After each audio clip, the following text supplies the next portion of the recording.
Yan, para may daanan sila sa kabila. Ang laki ng mga tiyan nila.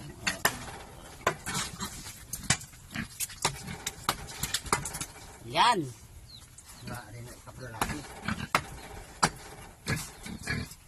Okay na yan, hayaan mo na. Tama na na. Diba? Para ikakabay.